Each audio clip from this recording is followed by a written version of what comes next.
দিল্লি বিধানসভা ভোটে বিজেপির বিপুল জয়ে উচ্ছ্বাস আনন্দে মেতে উঠল বালুরঘাটের বিজেপি কর্মীরা। এদিন দিল্লি বিধানসভার ফল ঘোষণার পর বালুরঘাটের দক্ষিণ দিনাজপুর জেলা বিজেপির কার্যালয়ে গেরুয়া আবির মেখে লাড্ডু বিতরণ করে ফটকা ফাটিয়ে আনন্দে উচ্ছ্বাসে মেতে ওঠেন বিজেপি নেতা কর্মীরা। বিজেপি কার্যালয় থেকে বালুরঘাট থানা মোড় পর্যন্ত শোভাযাত্রা করেন বিজেপি কর্মীরা।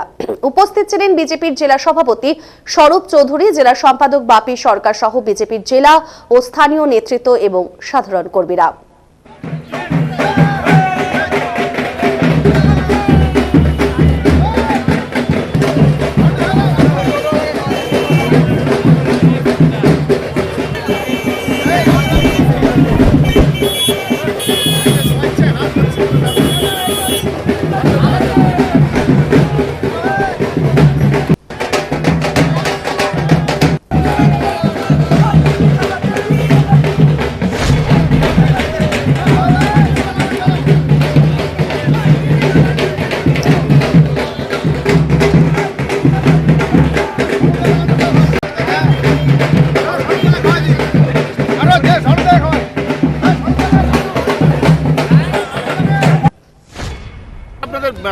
কি প্রোগ্রাম ছিল আজকে?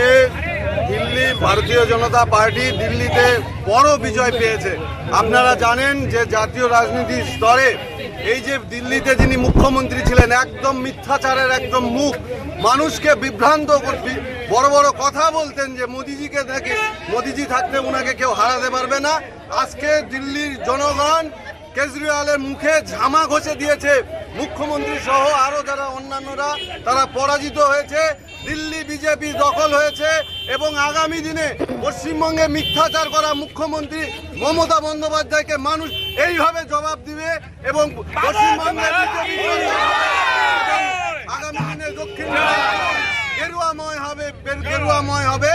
কেন মানুষ এইভাবে মিথ্যাচার করা, ভুল বোঝানো এইরকম নেতাদের, এইরকম রাজনৈতিক দলকে যোগ্য জবাব দিয়েছে দুর্নীতিবাজ আর ভণ্ড কেজরিওয়ালকে পরাজিত করে সেখানকার মানুষ প্রমাণ করে দিয়েছে দিল্লি বিজেপির দখলে থাকবে।